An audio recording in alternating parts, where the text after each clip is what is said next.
Bienvenue sur Africa 24 dans cette nouvelle édition du QG Week-end. Au sommaire de l'actualité au Burundi, l'arrêt de réaction après l'annonce surprise du président Pierre Nkurunziza. Le chef de l'État promet de ne pas briguer un mandat en 2020.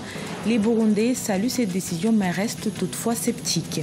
Au Rwanda, la Banque mondiale déploie un investissement de 100 millions de dollars pour booster l'agriculture. La subvention sera principalement investie dans la promotion de l'utilisation des engrais de technologie actuelle. Et puis 3,4 milliards de dollars, c'est la somme qu'a atteint le déficit commercial à la fin du mois de mars 2018 en Égypte. Une hausse qui s'explique entre autres par le recul des exportations de pétrole brut. Le 7 juin, le président Pierre Nkurunziza a annoncé qu'il ne briguerait pas de nouveau mandat en 2020, une annonce surprenante faite à l'occasion de la cérémonie de promulgation de la nouvelle constitution. Dans le camp au pouvoir, on se réjouit, mais l'opposition qui salue cette annonce émet toutefois des réserves. Ibrahima Djoumaba.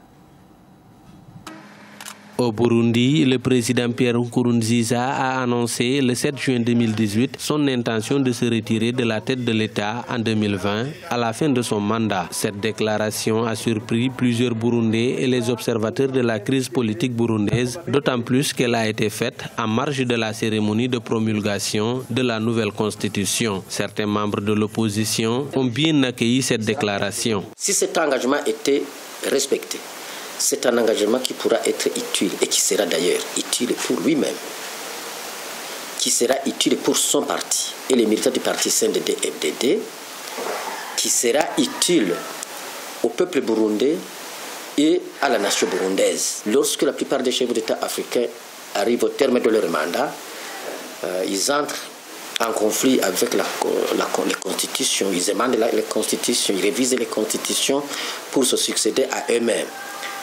Donc, je ne vais pas entrer en détail sur tout cela, la machine de répression qui est utilisée, mais je prends le bon côté, le côté positif de la déclaration. La crise politique qui divise actuellement le Burundi fait suite au forcing du président Pierre Nkurunziza pour briguer un troisième mandat présidentiel jugé anticonstitutionnel en 2015 par une partie de la classe politique. L'adoption d'une nouvelle constitution le 17 mai 2018 laissait croire que le chef du Conseil national pour la défense de la démocratie, Force de défense de la démocratie, CNDD-FDD, allait briguer deux autres nouveaux mandat à partir de 2020. Les citoyens burundais restent prudents face à ce débat. Il peut y avoir beaucoup de confusion autour de ce débat. Personnellement, je ne pense pas qu'il prépare un plan pour son successeur, mais une autre personne pourrait voir cela différemment. Alors soyons patients et nous verrons en 2020. Le président Pierre Nkurunziza est arrivé au pouvoir en 2005 à la faveur des accords d'Arusha. Il a été réélu en 2010 puis en 2015. Depuis l'annonce de sa candidature à un troisième mandat il y a 3 ans, le pays est plongé dans une spirale de violence. Le conflit qui oppose le pouvoir et l'opposition a fait au moins 1700 pertes en vies humaines et des milliers de déplacés, dont des personnalités en exil. 100 millions de dollars, c'est la somme attribuée au Rwanda pour booster son secteur agricole déployé par la Banque mondiale. Cette subvention vise à améliorer les capacités des institutions agricoles publiques nationales.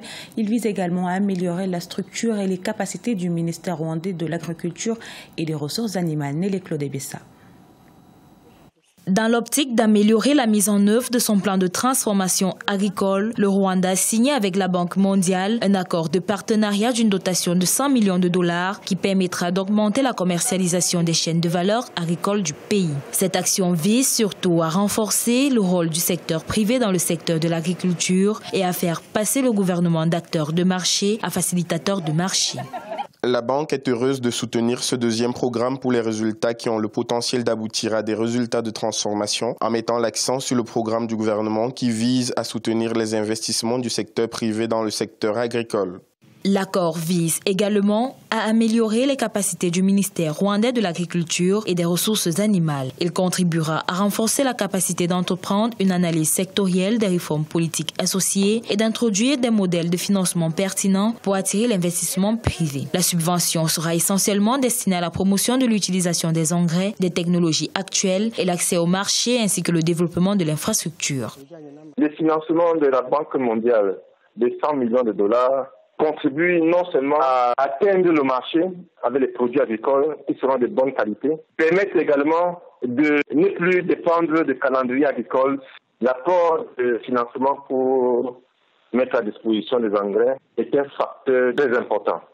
Ce système-là permet d'avoir des garanties d'atteindre les rendements attendus par spéculation.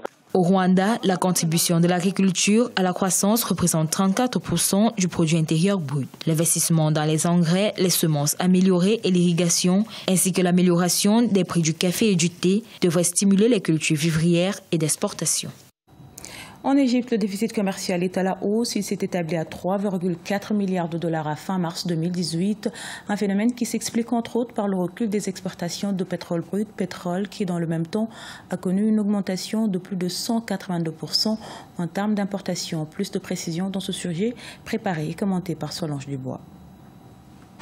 3,4 milliards de dollars, c'est le montant du déficit de l'Égypte au mois de mars 2018, une hausse de 6,2% en glissement annuel, tandis que celui-ci se portait à 3,19 milliards de dollars ce même mois en 2017. En cause, des importations qui ont enregistré une augmentation de 4,9% pour atteindre 5,87 milliards de dollars en mars 2018 contre 5,59 milliards de dollars en mars 2017. Les produits les plus importés en Égypte, c'est les produits de consommation assez importants sur lesquels l'économie égyptienne n'est pas très forte.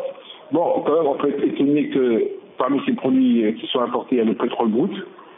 Donc, ce qui voudrait dire que l'Égypte a du mal par rapport à sa production pétrolière et que donc elle devrait quand même voir de ce côté-là ce qu'elle peut faire.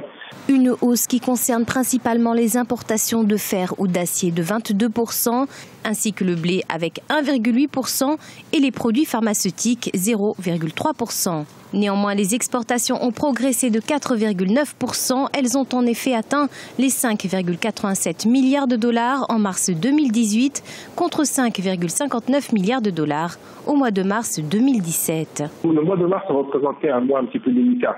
Mais selon les autorités égyptiennes quand même, les premiers semestres 2018, le déficit commercial pendant cette période-là a connu une baisse de 15,7%. Pour rappel, la Banque centrale égyptienne avait entamé des mesures en 2016, notamment de laisser flotter librement la livre égyptienne après l'avoir dévaluée de près de 47,7%. Objectif, revitaliser l'économie et faire face à la crise monétaire aiguë que traversait le pays, occasionnant une pénurie de dollars et une importante baisse des réserves de change. À la page du sport, à quelques jours des éliminatoires de la CAN U17, l'équipe nationale tchadienne de football des moins de 17 ans se prépare pour les compétitions. Les entraînements ont repris et s'accélèrent pour mieux se préparer techniquement et physiquement. Objectif des SAO cadets, aller plus loin dans cette compétition prévue en 2019 en Tanzanie. Reportage de notre correspondant Mahamat Ramadan commenté par Nathalie Mo. Au Tchad, l'équipe nationale de football des moins de 17 ans se prépare pour les éliminatoires de la Coupe d'Afrique des Nations U17 qui se déroulera courant août 2018. Après avoir occupé récemment la 3e place au tournoi de l'Unifac U17 à Yaoundé au Cameroun, les SAO du Tchad multiplient les entraînements pour se rattraper dans les prochaines compétitions. D'après le sélectionneur Mahamat Alamine, les erreurs techniques du passé sont en train d'être corrigées. On a recommencé les entraînements. Nous avons un premier objectif, c'est d'affronter les éliminatoires de la CAN U17 qui a lieu au mois d'août 2018. Donc pour ces éliminatoires, dont la CAF a été bien précise qu'il faut amener des enfants de 16 ans. Donc il y aura un test d'IREM qui va se passer. Donc pour ce fait que nous avons aussi notre chance comme les autres pays.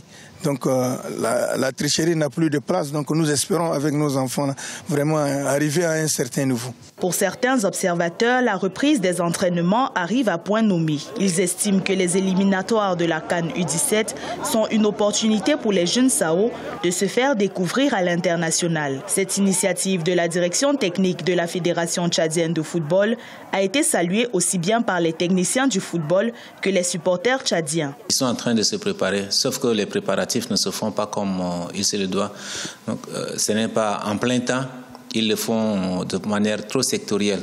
Et je crois que ça, ce n'est pas efficace. Les enfants sont occupés avec les écoles, ils sont dans leur centre et des trucs comme ça. Donc, ce n'est pas en plein temps. Et là, le résultat ne pourra pas être favorable si c'est de cette manière que ça va continuer jusqu'à une semaine, à un mois avant de les regrouper. Ça ne donnera pas un bon résultat. Pour rappel, l'apport financier du ministère en charge du sport pour les préparatifs des SAO U17 pour les éliminatoires CAN U17 est toujours attendu. Par ailleurs, notons que le tournoi de qualification pour la CAN U17, prévu en 2019 en Tanzanie, se déroulera à partir du mois d'août 2018. Ce journal a été réalisé par l'ensemble de la rédaction. Merci pour votre fidélité. Dans un instant, une nouvelle édition de l'actualité sur Africa 24.